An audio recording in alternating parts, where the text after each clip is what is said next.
Friends, నేను బాగున్నా, మీరు బాగుండాలని కోరుకుంటున్నా.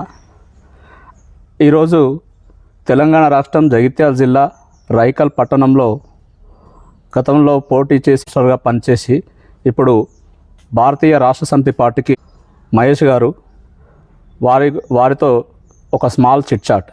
నమస్తే మహేష్ అన్న. నమస్తే అండి. మీరు మీ వివరాలు చెప్పండి. మీ పేరు, మీ ఊరు, మీ వివరాలు. అన్న, నా పేరు వల్లకొండ మహేష్ గౌడ్. నేను 5వ వార్డు కౌన్సిలర్గా చేసిన మొన్నటిదాకా. ఇప్పుడు క్షమించాలి, మీరు ఒక చిన్న మిస్టేక్. నేను present BRS town general secretary చేస్తున్నాను అన్న. రిజర్వేషన్లు కనుక అనుకూలంగా వస్తే మళ్ళీ 5వ వార్డులో చేయాలని పోటీ చేయాలనుకుంటున్నారు. ఇప్పుడు భారతీయ రాష్ట్ర సమితి ఏదైతే ఉందో ఆ పార్టీ రాను రాను కొంచెం కరుమానుగా అయింది, కొద్ది చీలికలు వచ్చినాయి అంటున్నారు. ఆ పార్టీకి ప్రజా మద్దతు ఉందంటారా? అన్న, పార్టీ ఉద్యమ పార్టీ అన్న. 100% ప్రజలలో స్ట్రాంగ్గా ఉన్నాం. అందులో రైకల్ పట్టణంలో నేను మొదటి నుండి పనిచేసిన వాడిగా చెప్తున్నా. మొట్టమొదటి కౌన్సిల్లో కూడా నేను ఉన్నా కాబట్టి జరిగిన అభివృద్ధి కానీ మా క్యాడర్ కానీ ఎటుపోలేదు.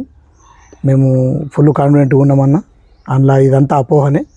100% పార్టీ ఫుల్ స్ట్రాంగ్ ఉంది రైకల్ టౌన్లో. మీరు ఈ పట్టణంలో చేసిన అభివృద్ధి పనులు మీ పార్టీ ద్వారా గతంలో పట్టణ వ్యాప్తంగా ఏమైనా ఉన్నాయా అన్న?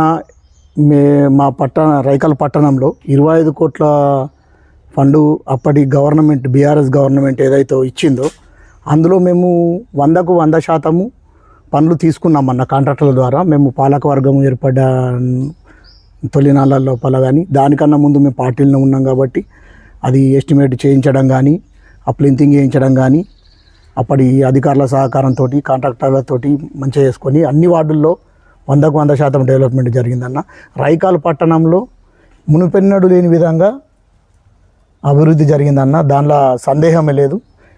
దానికి ఎటువంటి చర్చకైనా, ఎక్కడికైనా, ఏ వేదిక మీద అయినా కానీ మా పార్టీ తరఫున మేమంతా రెడీ ఉంటామన్న. దానిలో అంటే మీ అభివృద్ధి చేసాం, ఆశీర్వదించుంటారు అంటారు మొత్తానికైతే. 100% అన్న. ఓట్లు అడిగే హక్కు ఎవరికన్నా రైకల్ టౌన్లో ఉంది అంటే అది బీఆర్ఎస్ కండవాపుకొని బీఆర్ఎస్ బీ ఫారం మీద పోటీ చేసే ప్రతి ఒక్క క్యాండిడేట్కు 100% ఉంటుంది అన్న.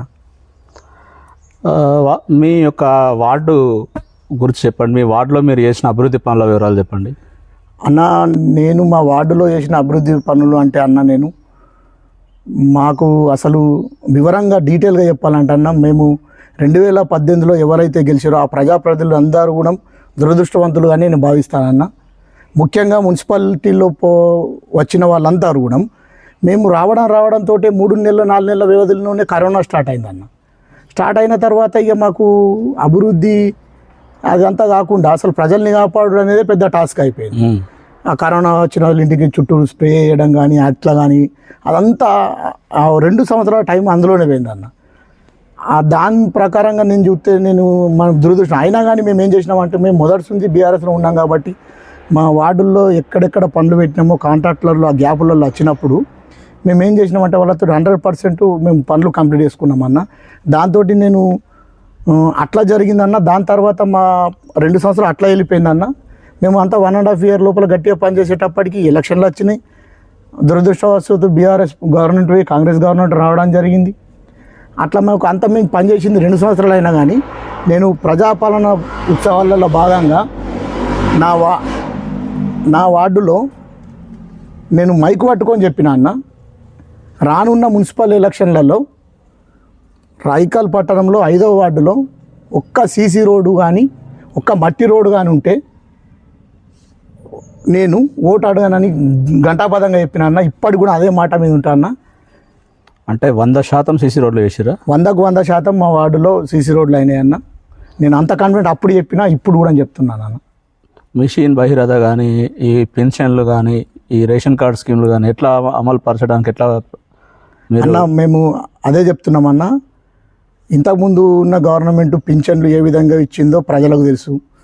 ఆ ప్రభుత్వ పథకాలు ఎట్లా వచ్చినాయో తెలుసు. ఇప్పుడు ఇన్ని హామీలు ఇచ్చిన ఈ పార్టీ అధికారంలోకి వచ్చి వాళ్ళు ఎన్ని చేసారు అనేది ప్రజలకు ముందుకు పోతున్నాం.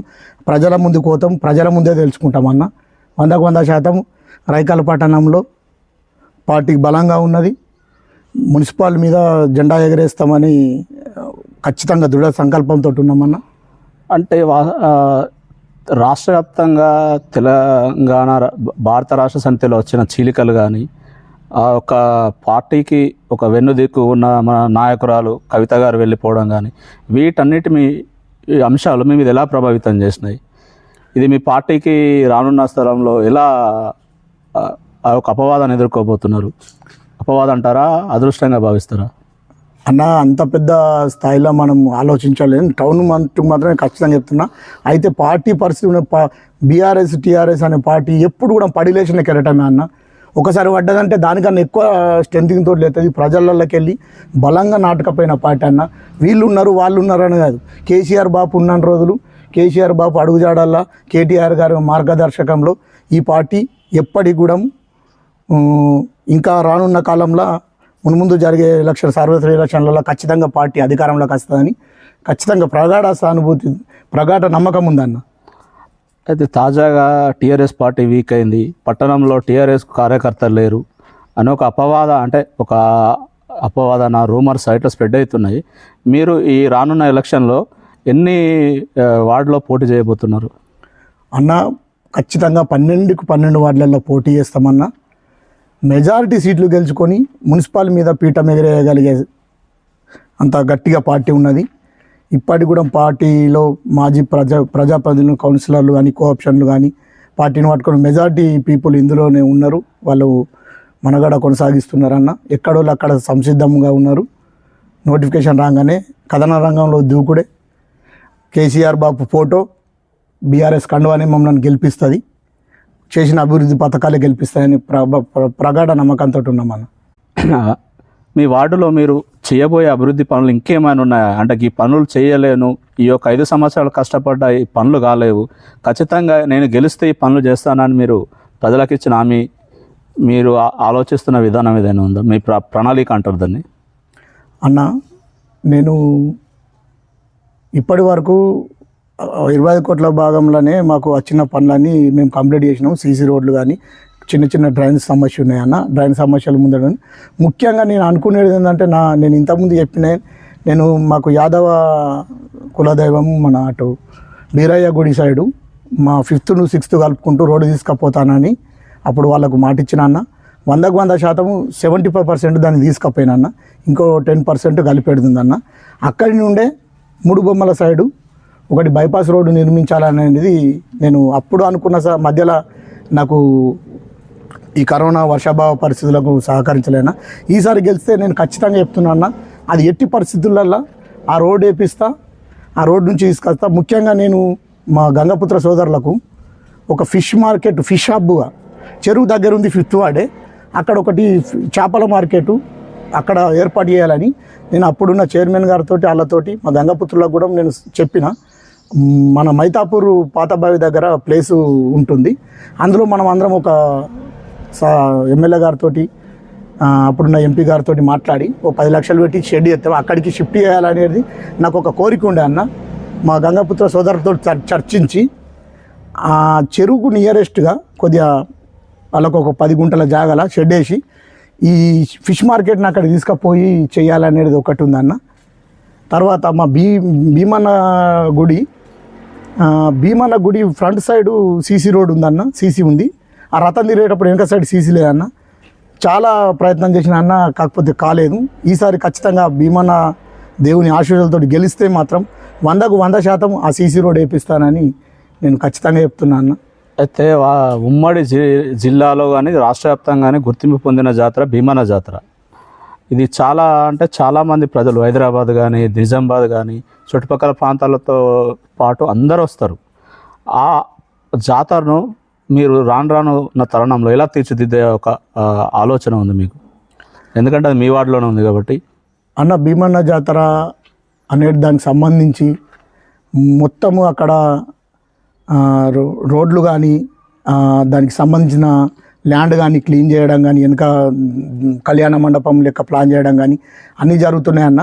అక్కడున్న కుల సంఘ పెద్దలతోటి వాళ్ళతో డిస్కషన్ చేసి ఇంకా ఎట్లా బెటర్ చేయగలుగుతామో అట్లా చేస్తామన్నా. ఇప్పటికీ అక్కడ పబ్లిక్ టాయిలెట్ పెట్టించడం జరిగింది.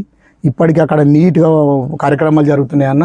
దాన్ని ఇంకా డెవలప్ చేసుకుంటే మా వార్డుకే చాలా పేరు ఉంటుంది అన్న. ముఖ్యంగా మా వార్డు ప్రత్యేకత ఏందన్న అంటే మా వార్డులనే దగ్గర ఏం లేకుండా 8-9 దేవాలయాలు ఉంటాయన్న. మహాలక్ష్మి దేవాలయము, ఐజేతుల పోచమ్మ, ఎల్లమ్మ టెంపుల్, ఇట్లా ఒక 7-8 టెంపుల్స్ ఉంటాయన్న. వీటిని డెవలప్ చేస్తూ ముఖ్యంగా మా పాత బట్టి మీద నుండి యాదవ సంఘం వరకు ఒకటి సీసీ రోడ్డు అదొక్కటి కూడా పెండింగ్ ఉందన్నది మేజర్ ప్రాబ్లం. అది కూడా 100% చేద్దామని నేను ఖచ్చితంగా చెప్పగలను అన్న. మీరు ఒక పట్టణ అధ్యక్షులుగా రానున్న మున్సిపల్ ఎలక్షన్లో మీరు గెలిస్తే ప్రజలకు ఏం చేయగలుగుతారో హామీ ఇవ్వండి అన్న. 25 కోట్లలో భాగంగా అన్ని వార్డులలో సీసీ రోడ్లు కానీ డ్రైన్స్ అన్నీ అయిపోయినాయి అన్న. ఇప్పుడు మనకు ప్రధానంగా టౌన్లో ఉన్న సమస్య శ్మశాన వాటికకు మనకు మెయిన్ రోడ్ నుండి అక్కడి వరకు సీసీ రోడ్డు కావాలన్న, అదొకటి సమస్య. ఆ డంప్ యార్డ్ సమస్య ఒకటి ఉందన్న. ఆ డంప్ యార్డుకు ఖచ్చితంగా ఇప్పుడున్న మా బీఆర్ఎస్ పార్టీలో ఉన్న కంటెస్టెడ్ క్యాండిడేట్లు అంతా కమిటెడ్ ఉన్నామన్న. 100% దానికి ఈసారి ఖచ్చితంగా పరిష్కారం చూపెడతామన్న. అదొకటి ఉన్నదన్న. ఇప్పుడు ఆ శ్మశాన వాటిక రోడ్ ఒకటి మేజర్ ప్రాబ్లం ఉంది. మనకు వాటర్ ట్యాంకుకు ల్యాండు లేకుండా పోయిందన్న. ఆ వాటర్ ట్యాంకు ల్యాండు గురించి దానికి 100% అది పెద్ద వాటర్ ట్యాంక్ అన్న, అది మనకు బాగా అసెట్టు. దాని గురించి కూడా ల్యాండ్ కానీ దాని మీద ప్రత్యేక దృష్టి పెట్టి ల్యాండు ఏర్పాటు చేస్తామన్న. తర్వాత ఇంకోటి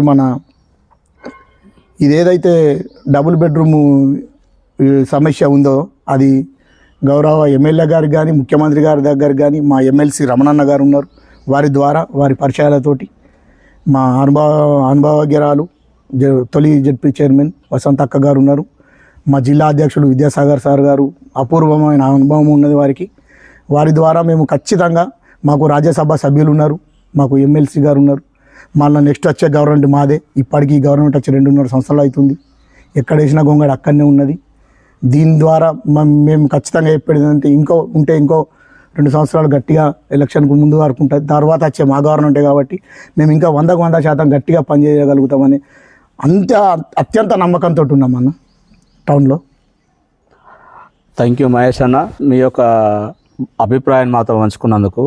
బాయ్ ఫ్రెండ్స్, థ్యాంక్ యూ.